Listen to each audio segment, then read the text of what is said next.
Peggy 18.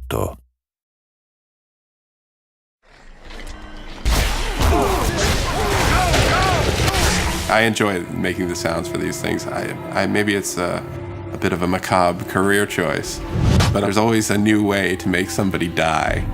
That sounds horrible, but it's true.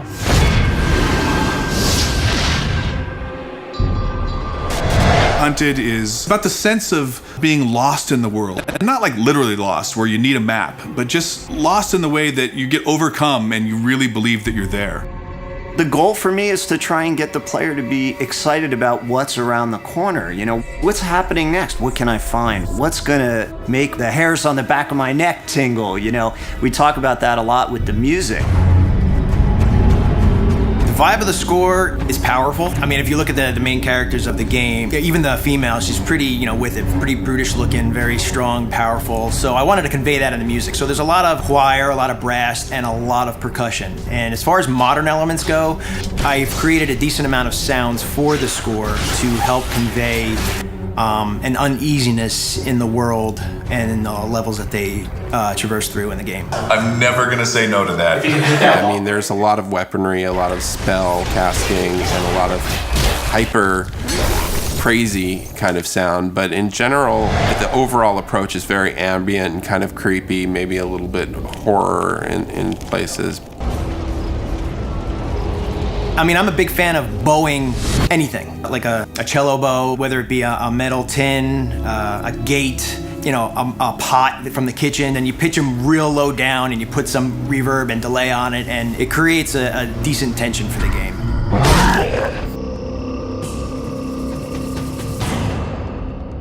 Every sound in the game is designed. There's nothing like a stock library sound in this game. So every single sound, even like the small impacts of the wood breaking as a body falls into it, it's, a multi-layered sound of like crunchy stuff up top and then this stuff up here. These things make really great whooshes for like the arrows, as they pass by your head. That's how you make them. Cutting it close there. Ooh, a good death rattle. I'll take chocolate syrup and tomato paste and corn syrup and I'll mix it all together and just stick a mic in there and just, make some really cool beefy sounds. And then when that stuff like splatters and you hear it after you kill, it's really satisfying. You want to imagine the blood splattering on the ground. If you're into that sort of thing. Sometimes I don't think about that. I never think about that. A lot of the nostalgia of the old dungeon crawly games was all about the magic mouth giving you the riddle, or you find the runes written on the wall and you translate them into some mysterious riddle. What we want to do is give that same kind of fun, like, I figured it out, or I've been thinking about it all night and I woke up in the morning with the answer. We wanted the puzzles of our game to blend into the mythology and blend into the environments and be true to where they are. You may break through a wall and find out there's a huge other area behind it that you didn't know existed, and those are all over our world. The sense of discovery and all of the emotions that walking down those dark corridors invoke is really, to me, sort of the essence of the foundation of what these games are built on.